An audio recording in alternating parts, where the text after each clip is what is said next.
Good morning, listeners and viewers. Welcome. I don't know why it just abruptly stopped there, but I thought I would jump in just to make sure that there wasn't any dead air. I'm waiting for my um, partner in dime, certainly not crime, here, Jaff, but you're listening to Ammar live on our weekly radio show right here on Spice FM. And each week we bring you some news, views, and one or two clues from the business world. Um, Let me see if I can get uh, Anthony, who's joined the organization, the International Space Station, this week to jump on the radio to talk a little bit about what's going on here. Um, Anthony, let's get him on the radio show and get him live to share his passion and enthusiasm for the work that he's doing in developing a physical bridge globally right here from the northeast of England. Let's let me share this. And anyway, you're listening to Ammar without Jaff this morning, and each week we bring you some news, views, and one or two clues from the business world. Asian Business Connections aims to connect, support, and promote the Asian and wider communities. So, whether you have a business, whether you want to start a business, or whether you just want to talk business, we can help. And each week, we're live on our radio show right here on Spice FM, and we're delighted to be. It's a real pleasure and an honor for us to be here, sharing with you pretty much everything that's going on, including potentially and possibly um, some things that you may not be aware of. So let's get going with the show. I've invited Anthony, see if he wants to gate crash or not, and hopefully Jaff um, will also um, join very, very shortly. It is, um, it is very much, thank you very much for telling me that. It is Friday, 28th of March, and it's the first quarter of the year is pretty much over, which is crazy, right? So 90 days of this year coming to us, and here is Jaff as well, which is brilliant to see and have. Good day, Jaff. Good morning, Amal. Are you all right? Yes. Apologies. Late. Always late starts at the moment, Amal. So difficult to get up. It's so difficult to get back to sleep after Zuhur. That's the issue. Yeah. No, I get that. I get that. Well, when you're getting up that early, then Yeah, naturally you're wide awake, aren't you? yeah. I don't sleep until 7, half 7, and Yeah. then you're just knocked out. But anyway, we're nearly getting there towards the end. Yeah, it's good. Happy last Ramzan Juma Mubarak as well. Yeah. So well done. You look fitter, you look finer. It does all of that, doesn't it? Yeah, I think so. I think. Well, obviously, I always lose weight, but I'm very conscious that when you are ready to open your fast, you don't eat like a pig. It's kind of always it's mentioned not to do that as well. So you kind of eat light. And I think, I don't know, I'm not sure if your stomach actually shrinks a little, because when you eat a little, you feel Yeah, full. yeah, yeah. No, And I feel, undoubtedly, yeah, undoubtedly, I yeah. feel that certain levels of kind of stiffness and aches and pains reduce because your organs rest. And I think everything is resting for X amount of hours because you're not eating, because it's like a machine that doesn't need to work. So I think all of those things have good benefits. So overall, yeah, you feel better. It's not easy, but I think that's the whole part of it, isn't it? For it not to be. Yeah, I don't think it's meant to be easy, is it? Is Good. uh, You need tests. yeah, if it was easy, it wouldn't be valuable, is what I think. But yeah, it's yeah, it is. And Eid on Sunday or Monday? I'm hoping it's Monday. I'm really hoping it's Monday. I'm hoping it's Sunday. I'm hoping it's Monday, because if it's Sunday, it's going to be chaos. I'm going to be summoned into work and stuff because of Mother's Day. So, Right, and there's a lot of people that obviously would like to celebrate Eid, but it's not going to be possible. fair enough. Mm. Yeah. Let's here's Anthony. Let's get him um on the show for 5 minutes or so. Good morning, Anthony. Good morning. Yeah. When I saw Anthony, then I saw G next to. I thought it was Anthony Gordon for a second. Yeah. It's Anthony. Me keep No, on as big as our, Anthony Gordon. our, our Anthony's far better. But Yeah. so He's better so looking, isn't he? Yeah, I'll take that. um so I don't know what can you hear us okay, Anthony? Speak, say hello, who you are, what Yeah, you do. absolutely. Yeah, I can hear you fine. Yeah, it's just I think it's a bit muffled from your microphone, so um I don't know if it needs to be further away or closer or anyway, just tell us who you are, what you do and why you do it. Okay, so my name's Anthony, and I've joined the team here at the International Space Station at Airview Park, Newcastle, United Kingdom, and I'm going to be directing the partnership and all the building facilities and all the programs and the people that are over there. It's a great project to be part of. Really excited to get to know all of the scale ups, all of the service providers that are going to be involved over there, and really enhancing what they've already got and giving them the chance to grow global by having this amazing facility and all of the amazing programs that surround what we have to offer. Amazing. Brilliant. Yeah. So tell us why do you do it? Well, a big pull for this project for me was the local aspect of it as well. I'm a proud Geordie from Newcastle upon Tyne, born and bred, and the chance to showcase the area and the entrepreneurs that are around here, the businesses that are around here, and get them onto the global stage using ISS Airview as a platform for that is something that is really empowering and really motivating to myself. As I say, I'm a proud Geordie. This is something that I'd like colleagues that I know of to get involved with as soon as possible, really, to really amplify the region and where they're from, and just to show that they're proud to be from Newcastle upon Tyne and ready to go into that next step of going international. Brilliant. And tell us a little bit about you. So outside of the professional arena, I'm a very active person. I love sport.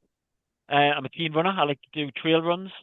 All over the northeast in Northumberland. We've What's got Northumberland. explain to our listeners, Anthony, what's a trail run?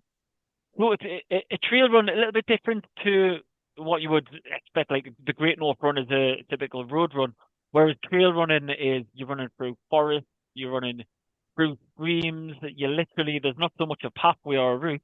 You just have to get to the next step, whether that be through a lake, through bushes, climbing over trees, climbing through bushes. It's amazing. Um, so trail running over and fell running is an amazing passion of mine that I like to do. Football, obviously a huge part of my life, as is most people up there in the northeast of England. Newcastle United, is and will always be my first love. Really looking forward to the parade tomorrow. It's going to be great for the area. It already has been already. I've never stopped smiling since last Sunday. It's been absolutely amazing. So we're looking forward to that.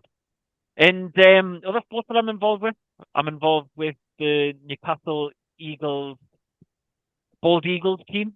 We're a veteran team, over 35. We play in the Time Metropolitan League, and it's a great community to be part of. We have open runs every Sunday where anybody that wants to join basketball and is over the age of 35, they want to stay active, want to stay integrated in a sporting community and have that support and network around them. It's a great thing to be part of. It's something that I've taken on since last year, being part of the Castle Bald Eagles over 35. It's a huge part of my life at the moment.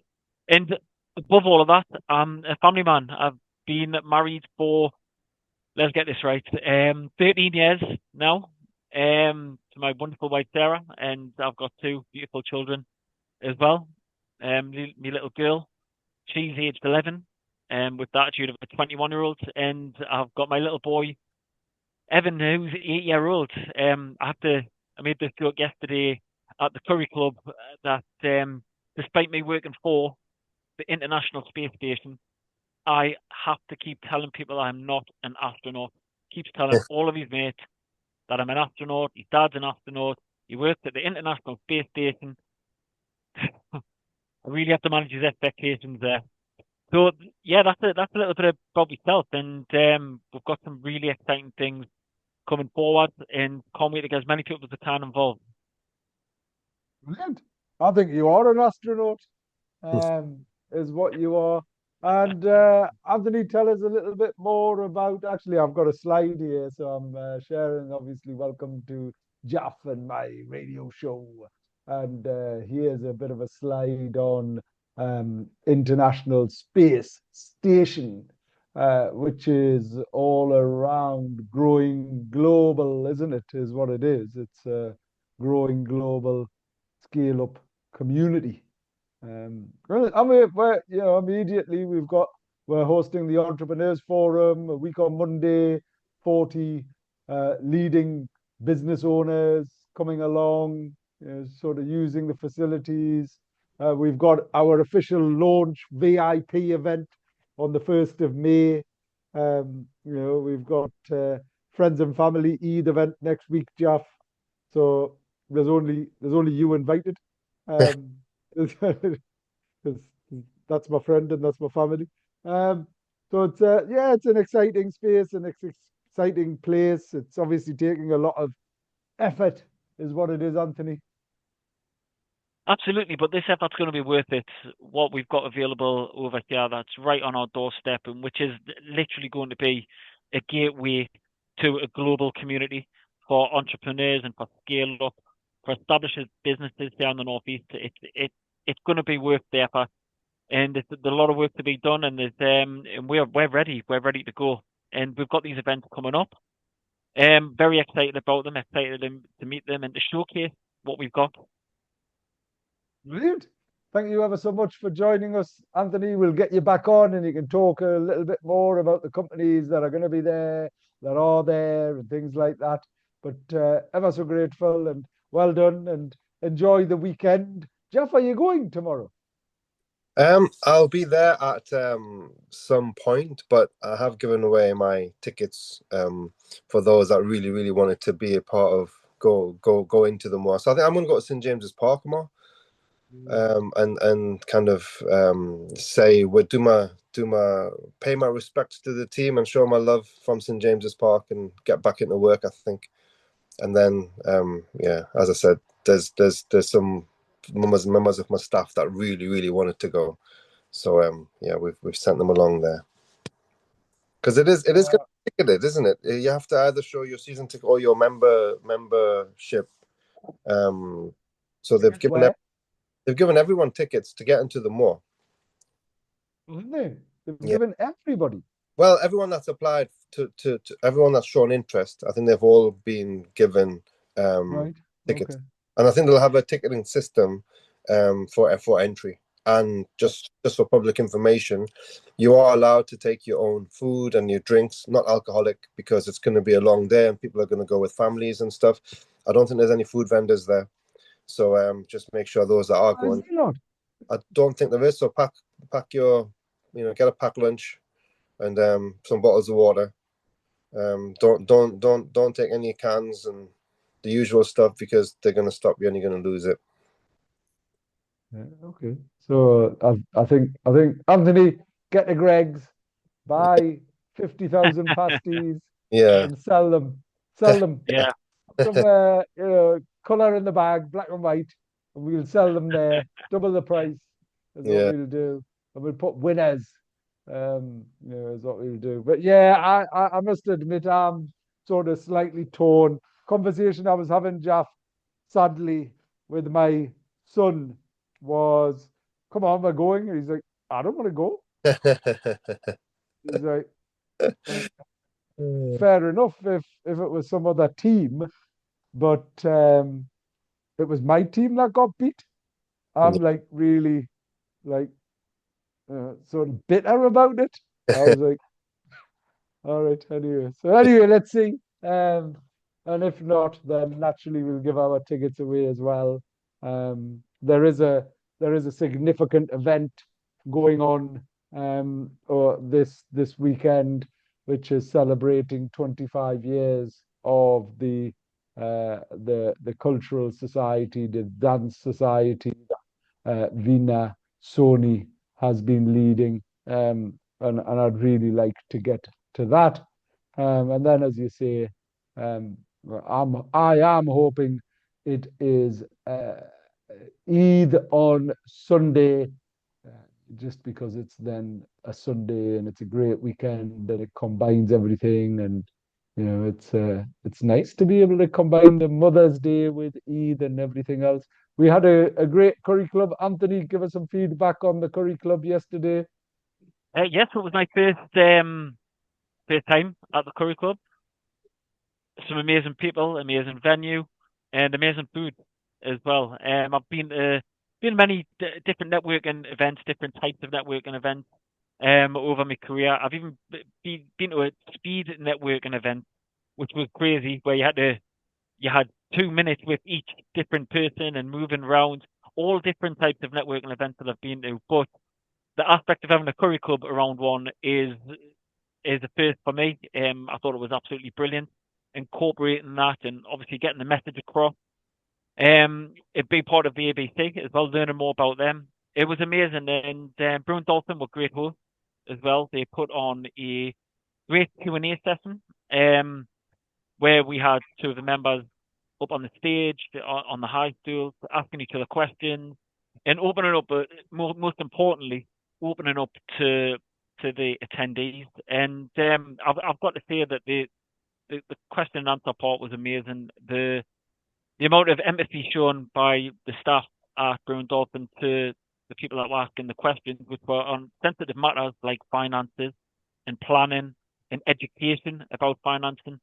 They were great. They were very good at putting themselves in the situation of the people answering the questions, and a great chance to mingle during the food being served out, and after the talks as well. It's just a great chance to be in the same room with like-minded people. And yeah, it was a great event, and I can't say enough how good the food was. Absolutely amazing. Good. No, thank you. Thanks, Anthony. Thanks for dialing in. You No might problem. want to, whoever headset you're using, you might just want to mention, because it did sound as if you were talking a bit like that as Talk, how you're coming through. talking from And space like an astronaut. yeah, you were talking It's like like an an astronaut. astronaut. I need to get a full cosmonaut outfit Yeah, for my for the launch event. yeah. Launch. There we go. I've actually got one, so you can borrow that. And and I was corrected. A very interesting point. I was corrected um, that you don't want to be a cosmonaut. You want to be an astronaut. Do you Astronaut know what? rather than You cosmonaut. know what? Do you know what the difference is? I do not know. The cosmonaut is from Russia. Right. Very important difference. Yes. Well, it depends where you are. You probably do want to be a cosmonaut if you're from Russia or some of the other places, and maybe don't want to be an astronaut. I might have made that up, but it was just as I was, because I've got some pictures I thought it was an astronaut helmet, and I was told it was a cosmonaut. So. I mean, even though it had a American flag on it, which I've found, well, why would a cosmonaut, if a cosmonaut is from Russia, Yeah. have that on it? Undercover. Yeah. Anyway, thank you ever so much for joining us, Anthony. Thanks for having it. Enjoy the weekend, and we'll get you back on in the not too distant future. Take care. Excellent. Thank you very much. Thank you. All right. Wonderful. So, Jeff, that's Anthony, and it's great. The other reason, obviously, if it is Eid and Mother's Day, then naturally I'd need some space in Jesmond, wouldn't I? Jeff, you laughing at? Yeah, because yeah, well, for you, we'll always figure something That's out. But we started this Dabba Sunday roast, and it's just yeah, it's like you know what, Ammar? I love on the few rare occasions when you've been able to have a halal Sunday roast. Oh, It's brilliant, brilliant.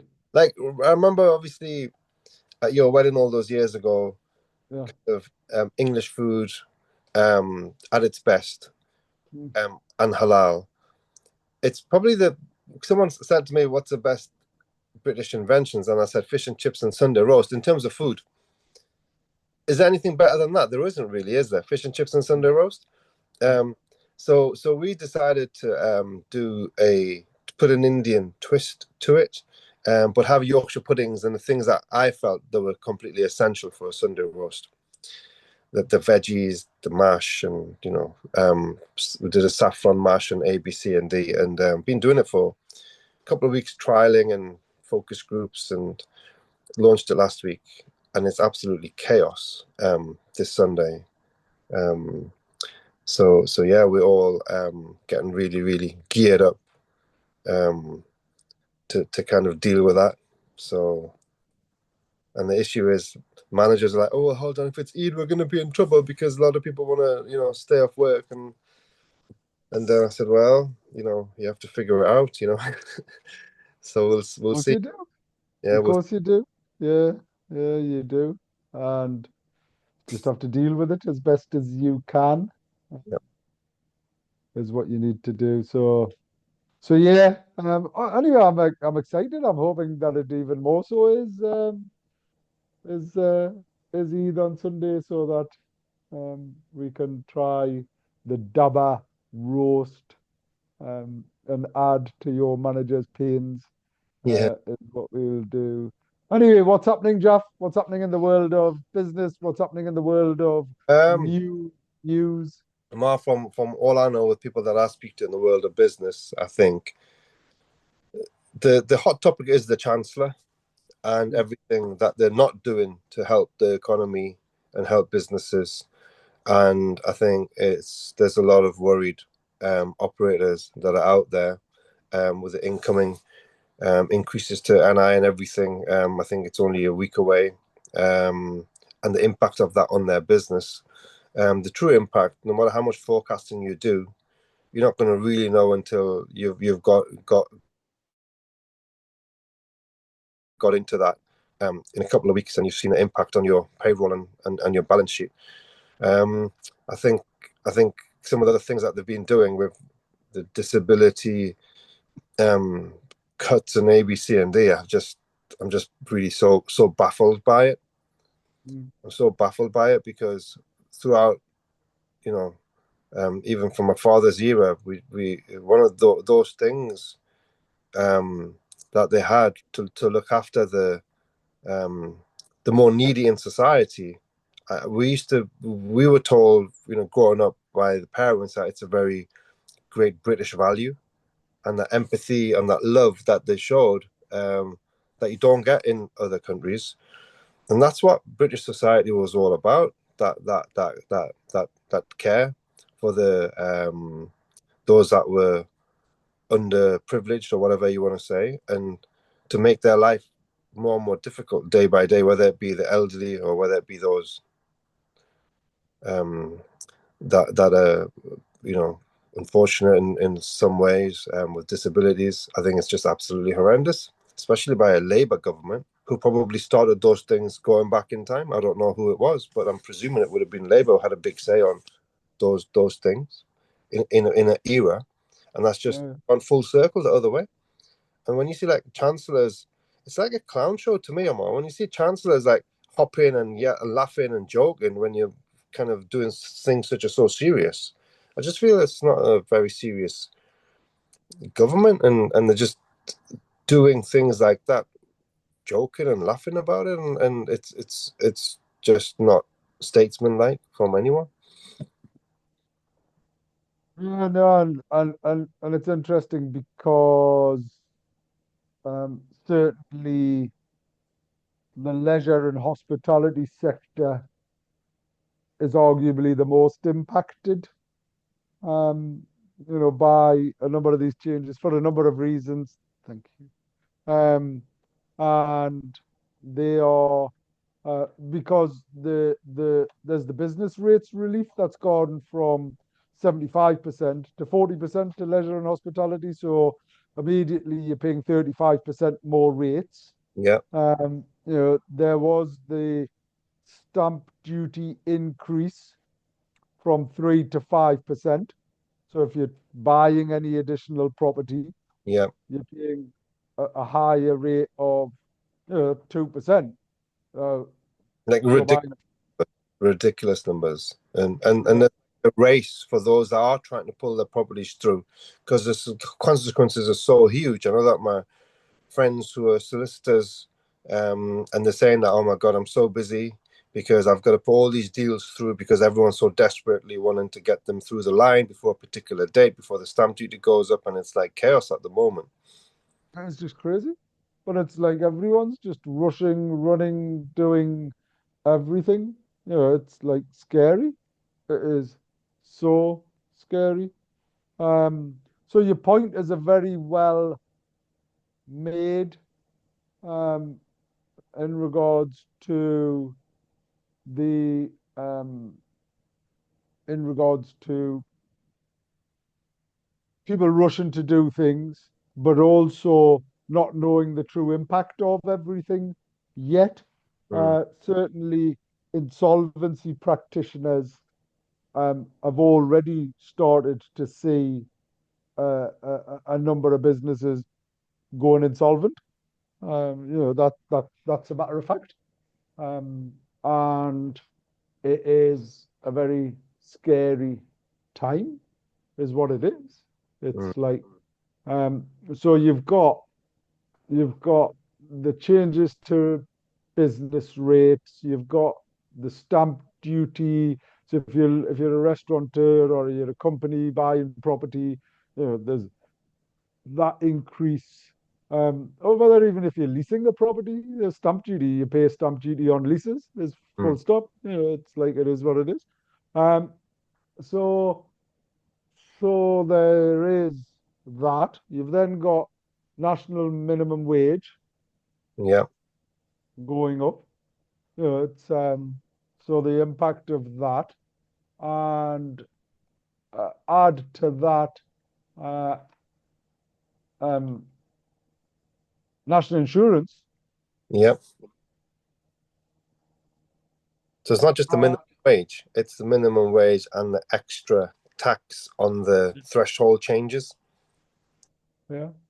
So and the fact that when businesses and people pay national insurance is further impactful. So it's a nigh on 7% increase of national minimum wage from £11.44 to £12.21 per hour. And then there's the national minimum wage for 18 to 20-year-olds will rise from £8.60 to £10 an hour. That's what's So a 15% increase or something. It's unbelievable. it's nearly 17. Um, and then you've got employer national insurance contributions will rise to 15% from 13.8%. And the threshold for national insurance contributions will be lowered to £5,000. Isn't it? Absolutely. It's just nuts. These increases. It's and I just don't understand what it's like. Every year, brace yourselves for further tax rises every single year. To what end? It's crazy. So the impact on the hospitality sector means the combined impact of the national minimum wage increase and higher national insurance contributions will significantly increase labour costs for hospitality businesses, particularly those with high staff numbers and reliance on seasonal employees. Strain on profit margins. The sector's already delicate profit margins will be further strained, potentially leading to increased menu prices, reduced staff hours, or operational efficiencies. And the reduction in business rates relief will also increase operational costs for many businesses. Some businesses may be forced to consider whether the traditional full service restaurant concept is viable and may need to think business models. Focus on cost management, cost control will be critical, and businesses will need to explore strategies to enhance efficiency and manage the increased costs. Increased labour costs could lead to difficulties in attracting and retaining staff, especially in a competitive marketplace. But that I've just talked about leisure and hospitality, Jalf, right?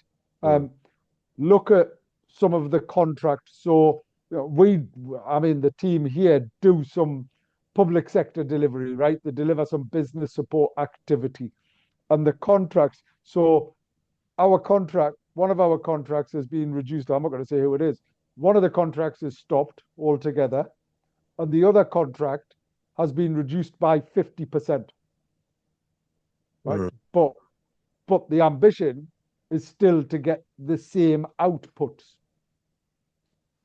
So the number of businesses supported, they still want that, right?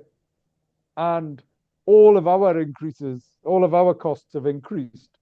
And anyone who's bidding for public service contracts, right? A lot of them ask for not just the minimum wage, but the living wage. We pay the living wage here. We always have. And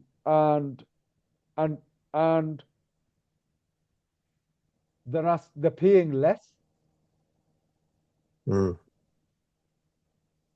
it's and actually what they're going to have to do is start paying all of the suppliers, all the contractors more because they can't legally pay them less than what the minimum wages are and things like that.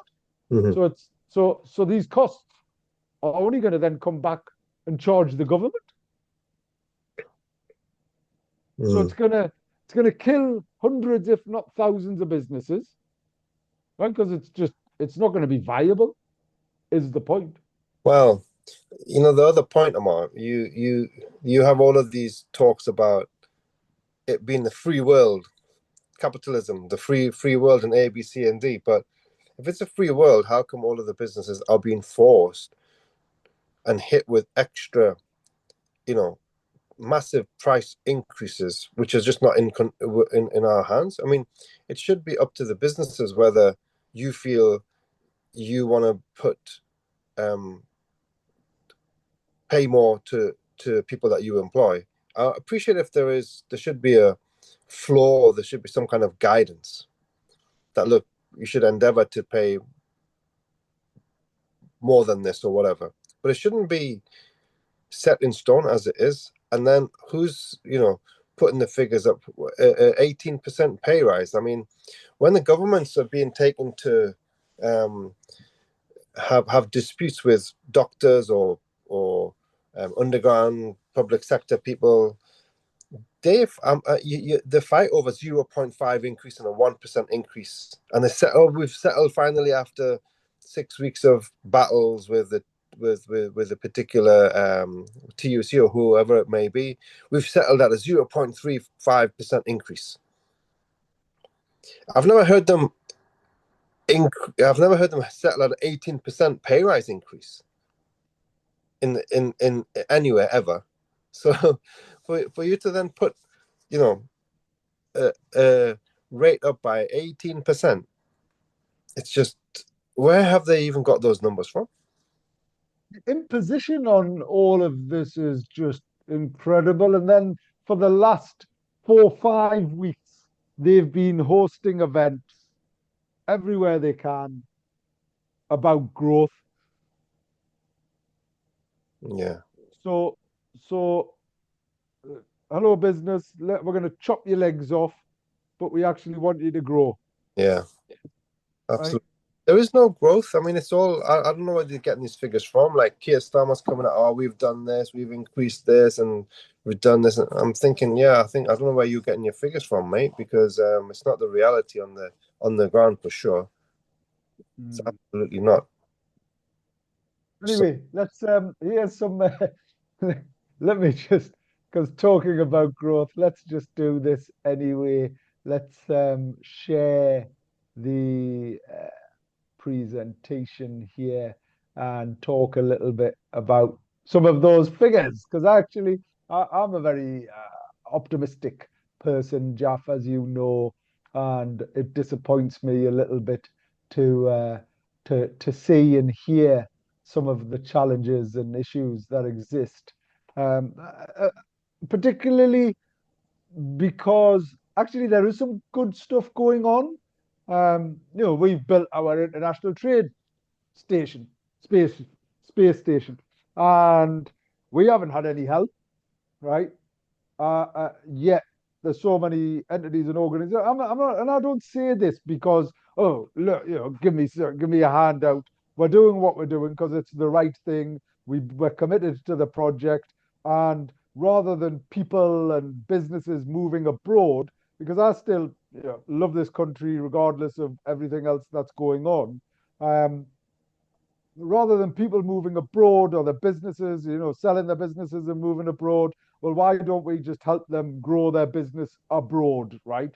And why wouldn't you do that? And set up another entity, a space, a place there, and grow that. And that's what we're doing. And then equally, we want more people to come here. And despite all of the the sadness, the challenges, the issues impacting and affecting um, uh, businesses and the conversations we've just had, it's still a good place to be. It has potential. It's just the costs of it have gone up, and it's a little less attractive to other places and spaces. But there are still businesses who want to come and set up, and we want to encourage more of that. And the people here are amazing, particularly in the Northeast. So I do want to have some positive. There are some opportunities, but let's just talk through some of these. What is going on? So more than 1,000 jobs pledged in new Northeast development, a new 9 million commercial development in Merchant Park in Newton Aycliffe is set to create over 1,000 jobs.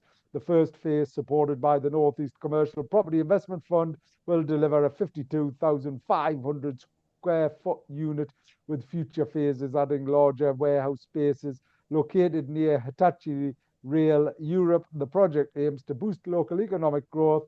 The investment has been backed by FW Capital and the Northeast Combined Authority, with all construction services managing construction.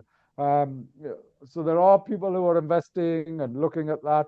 Newcastle College launches 850k advanced manufacturing skills facility at its Rye campus to train both new and existing workers in advanced manufacturing. The facility, developed in collaboration with industry leaders like Siemens Energy, Baker Hughes, and Shepherd Offshore, includes cutting-edge robotics, 3D modeling equipment, and CNC machines.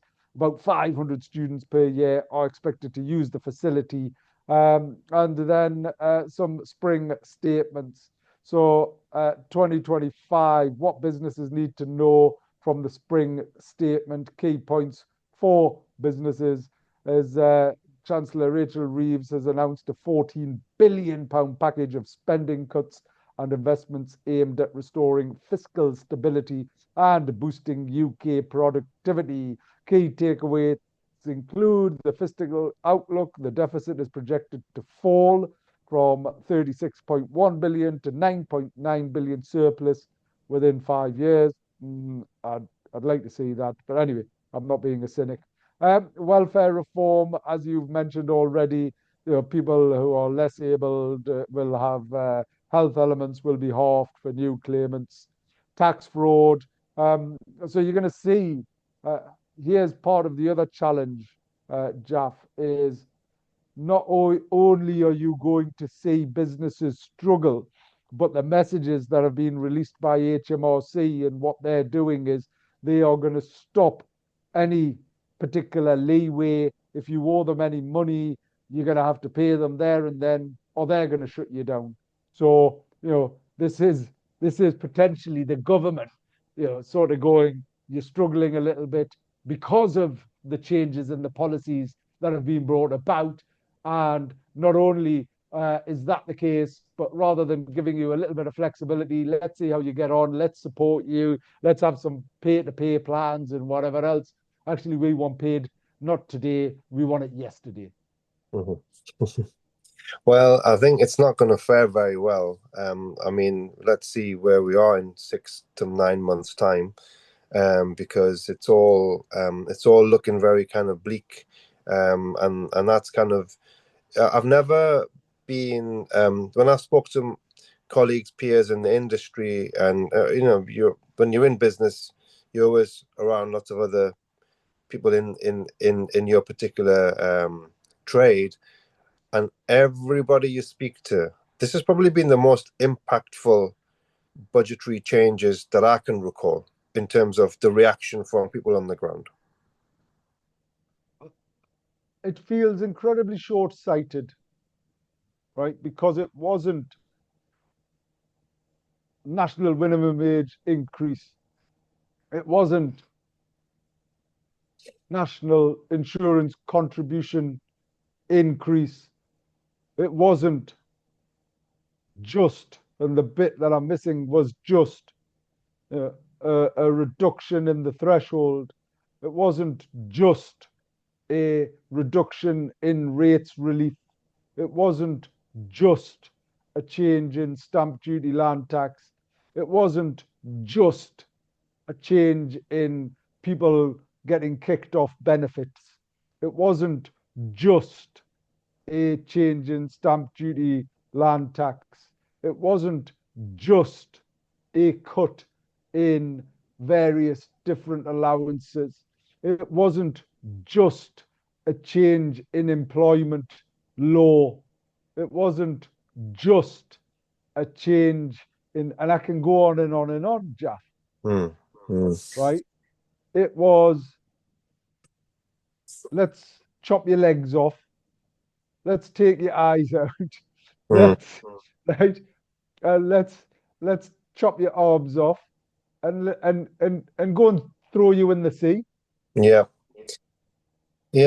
I mean, it's going to be tough, but look, at the end of the day, we can just battle the best that we can. I think, and be as resilient as we can be, and face the challenges. Unfortunately, we're not in a position where we're going to be able to change anything. Everything is going to come into force in a week or so, and the businesses have to get on with it. And those that are able to survive, they're going to be able to survive. And no doubt there are going to be some that are just going to find it too difficult, and they will sadly go down. But I really hope that when you go to some places, Ammar, you look at the high street and there's just buildings closed after one's closed and another one's closed and another one's closed, and it's just, I don't see how that benefits society when half of the high street is closed down because no one can afford to open anything up. So it's I just don't get it, Jeff, and I appreciate that. We're laboring these points, and there's other things in the news, and there's people don't know, but as show business, as the business show on Spice FM with some impartiality, and this isn't about a political broadcast. I'd if you can compare independently, and we don't have any political views on the show, and ABC is apolitical, and but the significance of this, right? I feel you know, we might not enter a recession because you're not allowed to talk about a recession, but we're definitely going to go backwards, right? Is what we are. And my concern about all of this, Jaff, is of course it's the businesses and the business owners, but it's the impact more broadly. So if if I have a caring responsibility, if I genuinely suffer some mental health, but I'm still going to work and I'm still trying to do what I can, I get some support with my benefits, right? And I lose that support, all of a sudden, the strain on the state increases, right? If businesses close down, and you're right, in a couple of weeks' time, in 2, 3 months' time, all of these hospitality businesses might be the best, most thriving businesses ever. It might have been that growth catalyst. I mean, I might see pigs fly, is what I might do, but who knows? There is this part of, I've seen moon pig or whatever it is, and but my point around all of this is what it comes down to is the impact on people, the impact, right, on broader state services. So, Shabana Mahmood, Justice Secretary, opens up a brand new prison. I think it's, I don't know, 30 times the size of football pitches and all of this, but it still isn't going to help deal with the prison population. What's the relevance of this is somewhat we are going to see more people end up getting into trouble, going to food banks, having to steal, having to steal. Now, I pray that I'm wrong, and I genuinely hope. So there's a intentionally stealing, right, is wrong. Doing anything illegal is obviously wrong. But imagine you're starving, right? You are starving. You don't, and you've seen, the Prince and the Pauper, and you've seen Scrooge, the movies. You've seen the historic nature of the 13th, 14th, 15th centuries that existed, where the royalty and the nobility lived in big houses, and there was people peeing on the streets and living in squalors. It feels as if we're heading that way. Yeah, I think so. Feels as though that it's all planned as well, which is very worrying. So let's try and finish off. Is there anything positive, Ammar, that we can share with our viewers? Newcastle won the cup. Pump it up, Newcastle.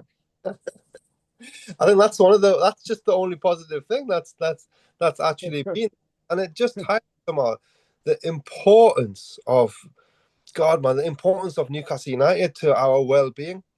Moving forward. I guess brilliant. Ammar, the only thing is, hopefully, as the world and our lives become increasingly dire because none of us have got any money and we're going to be walking around in rags and stuff, but at least we might have a football club that's on the up. Really? So I might not be able to afford to go and see. Well, we're going to have to try back at the Gallagher end where we were standing. We'll have to try do that. But positively, so it drives the reason for inclusion by default in the conference. So delighted to say we've got an inclusion by default conference, 100 and odd people coming together to talk about and deal with some of these issues.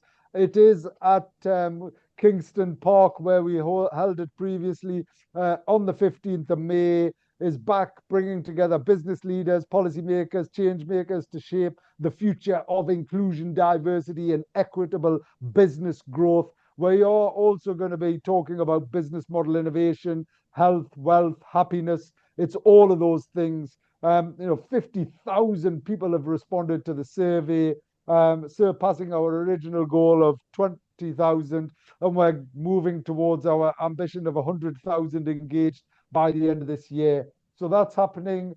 Other updates, we had our Curry Club, brilliant day. We're hosting another one at HWI in a couple of weeks' time. And then there's the launch event at the International Space Station. So some really good, positive stuff happening, Jeff. The sad state of affairs is we're making it happen. So we're not holding back. I think we need to celebrate the Daba roast. I think that's brilliant. So get in, get out, go and buy it. Get in there, get on that list and try. You're absolutely right. The food is brilliant. And there are lots of other great restaurants out there. Are they the Mowgli or whatever else? Have you heard anything about that? Mowgli's opened up in the city, in the former Cafe Royale site. So from what I understand, I think they're always they're a good. They've got a big brand. They've got lots of sites around the country. So you'll have to go and visit it and make up your own minds. And see what you absolutely. So we're, as we say, despite our own businesses, there's lots of other places, and